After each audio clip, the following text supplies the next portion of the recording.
Hi and welcome back to Equity Tutors. Today's lesson is going to be on digestion and absorption. And just for your information, this is only applicable for the WJEC and AQA exam board. So if you are not doing this exam board, then you don't need to listen to this lesson and join us back next week for Amelia's lessons, which are going to be covering the final part of exchange, which is applicable to all the exam boards.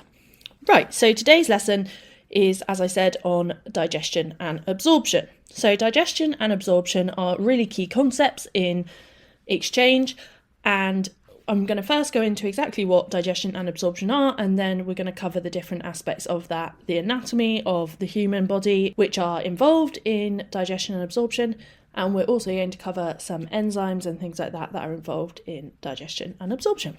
Okay, so let's get started. So let's start off with some definitions. So we can think of digestion as the breaking up of larger food molecules into their smaller components. And then absorption is when these smaller components are taken out of the digestive tract into the circulatory system so it can be distributed throughout the body to the cells that need them. So I'm now going to go on to talk more specifically about digestion, and then later in the lesson we are going to go into more on absorption. So first of all, digestion is where we have large insoluble biological molecules which are found in our foods, so things like carbohydrates and fats, so those things we spoke about in the biological molecules module.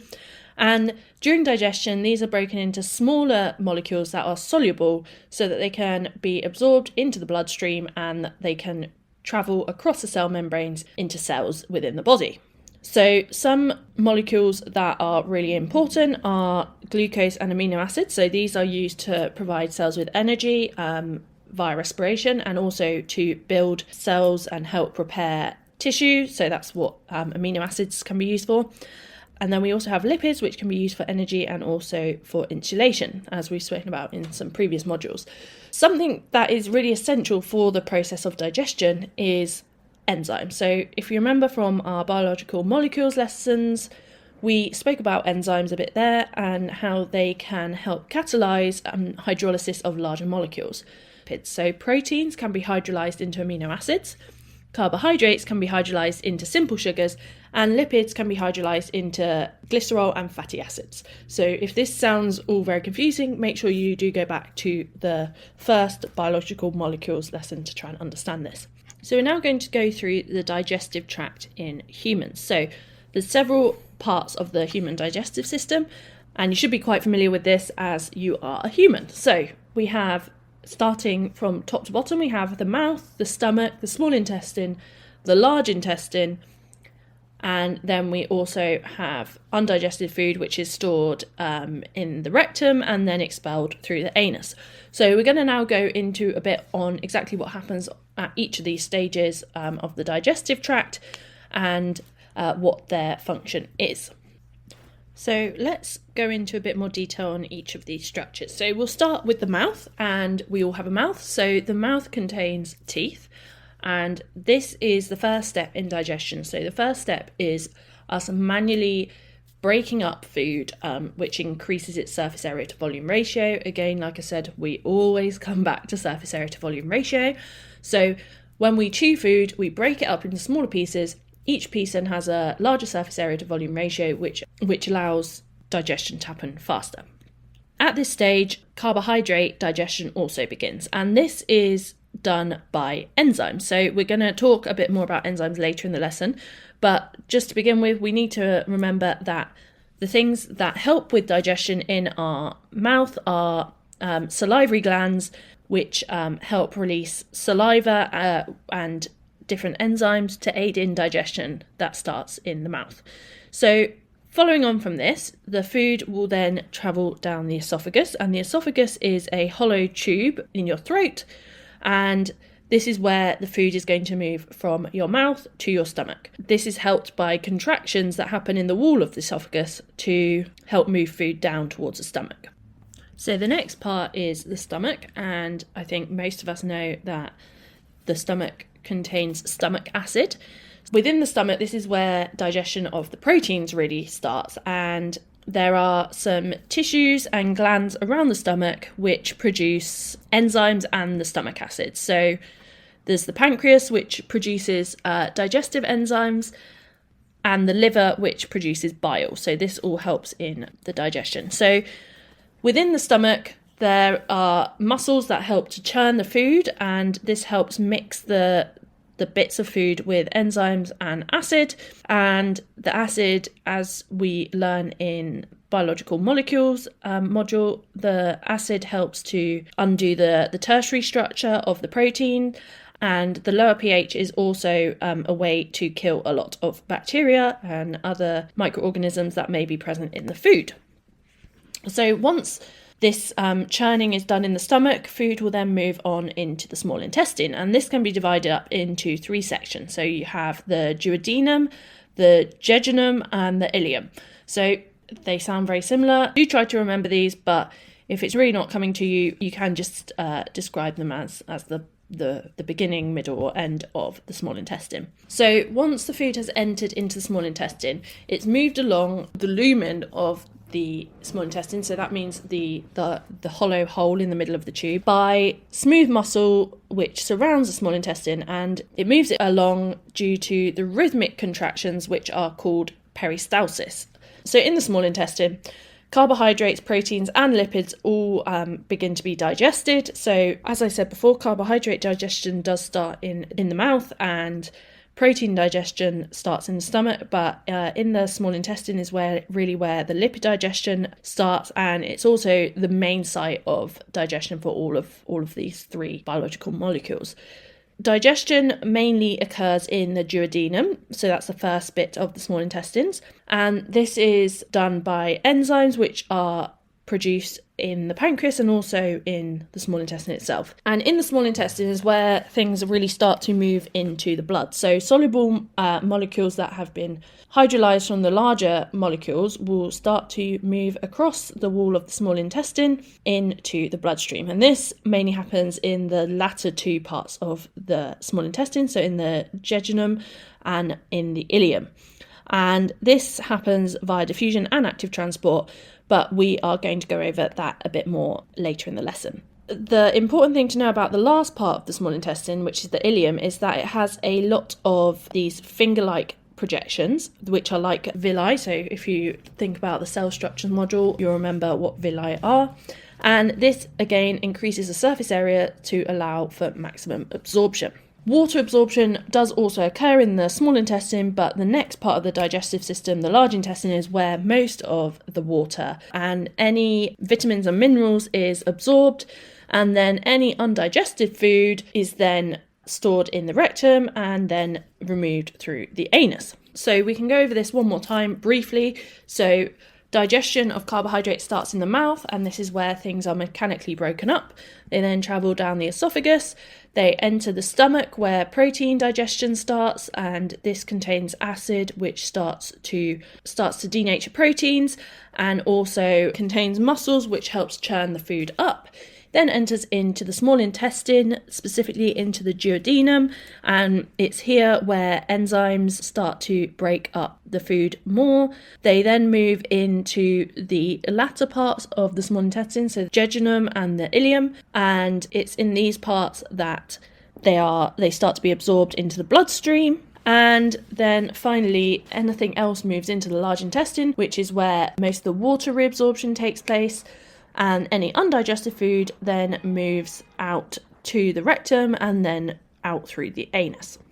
So we've just spoken about the different organs within the digestive system, but there are also some things that we call accessory organs of digestion, and these are not involved in digestion directly, but they help with digestion. So often they produce substances that are needed for digestion and things like that. So the ones we're going to talk about are the liver, and the liver is a very large organ in the abdomen. The main digestive function of the liver is to produce bile, and bile is an alkaline, and it helps to neutralize some of the stomach acid, and it also helps emulsify fat into smaller particles which can be digested more easily. And bile moves into the duodenum via the bile duct, or it can also go via the gallbladder. And the gallbladder is another important organ, and it's a little pouch that is near the liver, and this holds concentrated bile until it is needed in the small intestine. We also have the pancreas, and this is a glandular organ, so it has two main functions. So it produces endocrine hormones and also digestive enzymes. The endocrine function of this is to produce insulin and glycogen, which helps regulate blood sugar. But as a digestive organ, the pancreas secretes digestive enzymes into the duodenum through ducts, and these include things like amylase and lipases, but I'm going to go into exactly what those are in a minute. So yeah, important to know that there are the main organs of the digestive system, but there are also some additional ones which we call accessory organs, which are also very important in proper digestive function. Okay, so the next thing I'm going to go on to talk about now are enzymes. So I've mentioned enzymes several times so far, but now we're going to go into a bit more detail on what enzymes are and some specific types of enzymes that are important in digestion. So an important thing to remember about enzymes is that they are substrate specific. So you have different enzymes to digest different compounds. So previous lessons, enzymes help to catalyze reactions, and they help to hydrolyze larger molecules into their smaller components.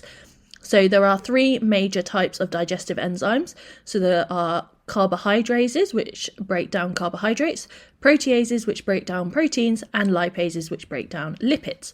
And I'm going to go into each one now in a bit more detail, and also go into where they are produced and where they are released in the digestive system. So we're going to start off with carbohydrases. So as the name suggests, carbohydrases are involved in the breakdown of carbohydrates. So there's two main ones that we're going to focus on, and that is amylase and maltase, and I'm going to go into exactly what they are in a minute. Really important here is that you understand the structure of the carbohydrates, lipids and proteins from the biological molecules module. So if that's not fresh in your mind, do go back and listen to those lessons to get that back in your head before you try and understand this. So for each of the enzymes we're going to talk about, I'm going to tell you what the substrate is, where the enzyme is produced, and also where it is released, because this is not always in the same place.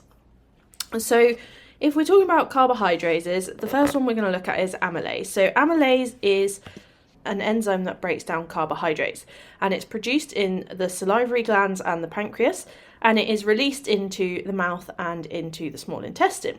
So amylase breaks down starch into maltose.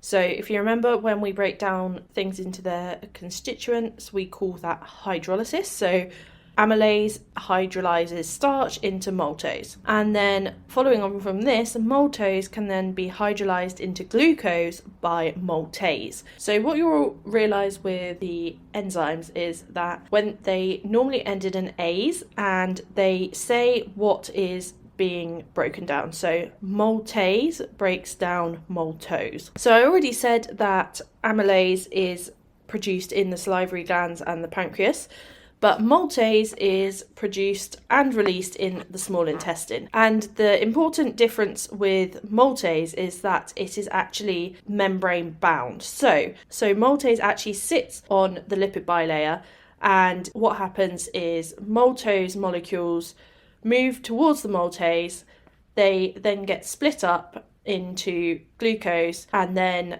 the glucose can pass into the cytoplasm of the cell. And this happens inside the epithelial cells of the small intestine. The breakdown of starch into maltose via amylase happens both in the mouth and in the lumen of the gut, but the breakdown of maltose into glucose via maltase happens inside the epithelial cells of the small intestine. So hopefully that all makes sense. Again, do go and have a look at the images to make sure that that's a bit more clear in your mind. Another important thing to know is that this membrane-bound maltase helps to allow the absorption of the monosaccharides into the epithelial cells of the small intestine, which then allows them to pass into the bloodstream so that the glucose can travel around the body for use by cells in respiration. There are also other enzymes present in the cell surface membranes that break down disaccharides, and these are called sucrase and lactase, and they hydrolyze sucrose and lactose.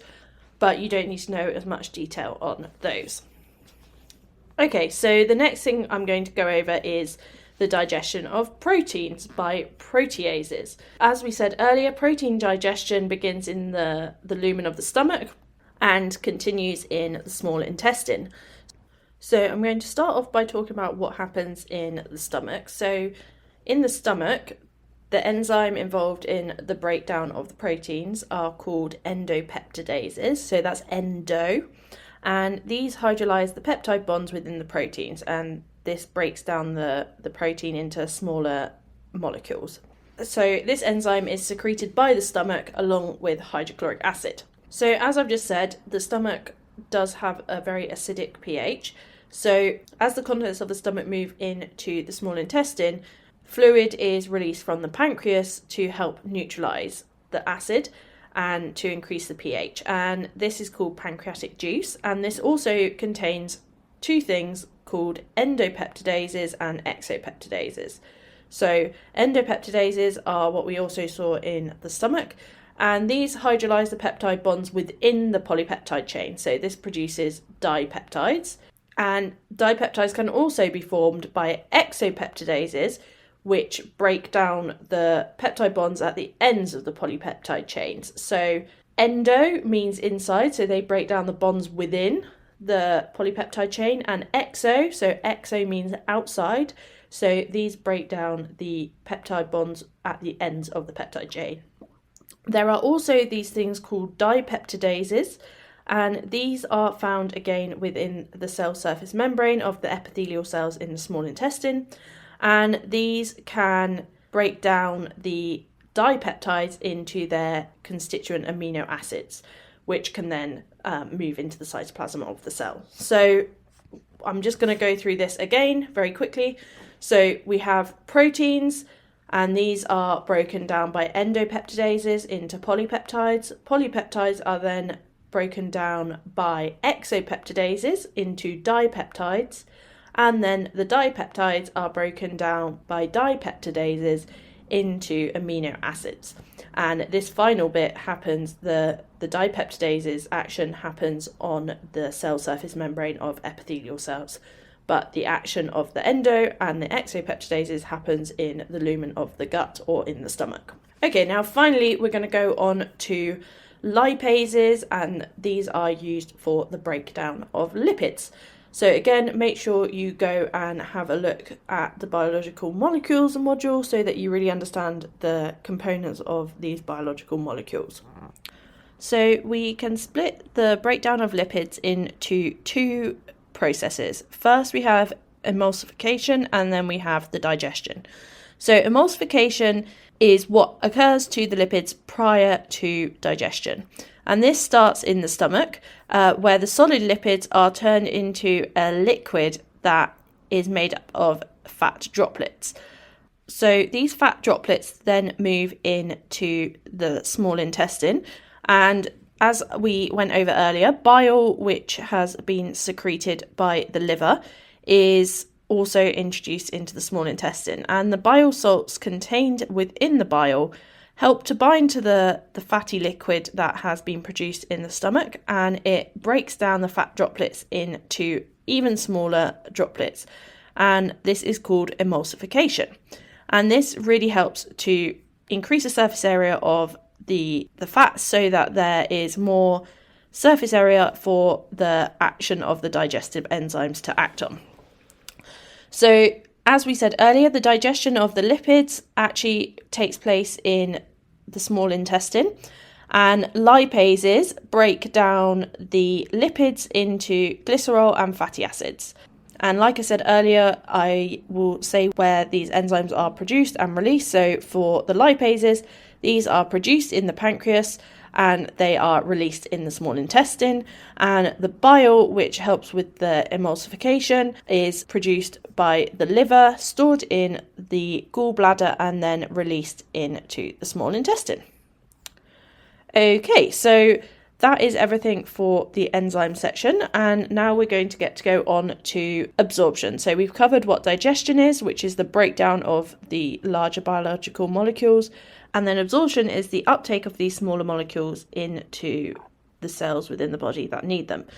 Amino acids and monosaccharides are absorbed in a similar way using co-transportation, and then lipids are absorbed in a slightly different way, so we'll go on to that after.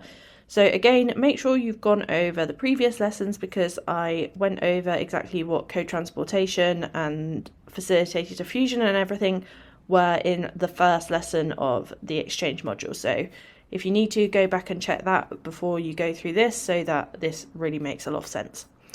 So for amino acids and monosaccharides, as I just said, they use co-transportation. So we'll first talk about amino acids. So amino acid co-transport proteins are found within the epithelial cells of the ileum. So if you remember, the ileum is the last part of the small intestine before it goes into the large intestine. So this is where most of this absorption of amino acids takes place. So as we spoke about before, co-transportation means that there are two molecules being moved, and the movement of one of these molecules allows for the movement of a second molecule. So for the movement of amino acids, there has to be sodium ions present, and the sodium ions are what allows the transport of the amino acids. So for every sodium ion that is transported into the cell, one amino acid is also transported in. So this happens via facilitated diffusion. So both the amino acid and the sodium ions are moving down their concentration gradient. So they're moving from areas of high concentration to areas of low concentration. So they're moving from areas of high concentration in the lumen of the ileum, and then they move to lower concentration in the epithelial cell. So this is how the amino acids move out of the small intestine, but then they need to get into the blood. So then after this, amino acids then diffuse across the epithelial cell into the capillaries via facilitated diffusion. So this is using a channel protein. And the concentration gradient of the sodium ions, so the concentration gradient of the sodium ions from the lumen of the ileum to the epithelial cell is maintained by active transport of sodium ions out of the cell and into the blood. So this uses a sodium-potassium pump at the other side of the cell, and this allows the movement of the sodium and potassium out to keep that high concentration gradient between the lumen of the ileum and the epithelial cell. Again, this will probably make more sense if you go and have a look at the pictures or watch the YouTube videos, so that you can really understand what's going on here. Again, for monosaccharides, the glucose carrier proteins are in the cell surface membrane of the small intestine, and again this uses sodium ions, so sodium and glucose are co-transported into the epithelial cell using a carrier protein, and then the glucose molecules diffuse across into the blood using facilitated diffusion through a channel protein, and again sodium potassium pumps are used to maintain the high concentration gradient for the sodium ions. So pretty much the same mechanism as for the amino acids. So then I'm now going to talk finally about lipids. Lipids don't use these co-transporters to be absorbed. So as we've already spoken about, during the breakdown of lipids, they are formed into micelles, which are small droplets of fat. And this is really helpful because, as we know, lipids are not very soluble. So this helps the transportation of these molecules to the surface of the epithelial cells. So then the micelles, once they arrive in the lumen of the small intestine near the epithelial cells, they break down and they add to a pool of fatty acids and monoglycerides. These can then move into the epithelial cells via diffusion because they are non-polar, so they can move freely through the phospholipid bilayer. So then short fatty acids can move directly into the blood via diffusion, but longer ones need to have some further processing before they can get into the bloodstream. So for these longer fatty acids, they need to recombine with monoglycerides and glycerol to form a triglyceride. and this happens in the endoplasmic reticulum of the epithelial cells. And then these triglycerides are packaged into lipoproteins. So lipoproteins are a combination of proteins and lipids, and these lipoproteins are called chylomicrons. And these basically have a spherical shape with phospholipids and lipoproteins that hold the non-polar triglycerides inside, so that they're protected from the aqueous environment on the outside. So once these chylomicrons have been formed, they then move out of the epithelial cell and they go via something called a lacteal. And a lacteal is a type of lymph vessel that is part of the villus. So this sounds quite confusing. Do go and have a look at the images to understand what's going on here. And then from this, they finally do enter the bloodstream. So they go from the lumen of the intestine, they go into the epithelial cell, they get packaged, they then move out into the lacteal and then finally into the bloodstream.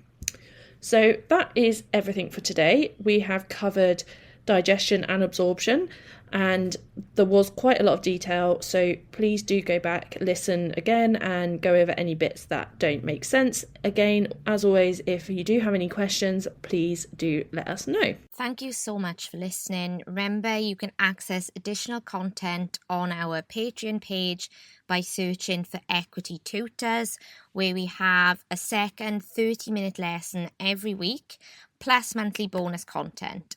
You can also find us on most social media platforms. We will keep you updated on new content, and you can find us there by searching for Equity Tutors UK. Please like, share, subscribe and comment wherever you are listening, and if you're enjoying, please leave a review. Bye! Bye.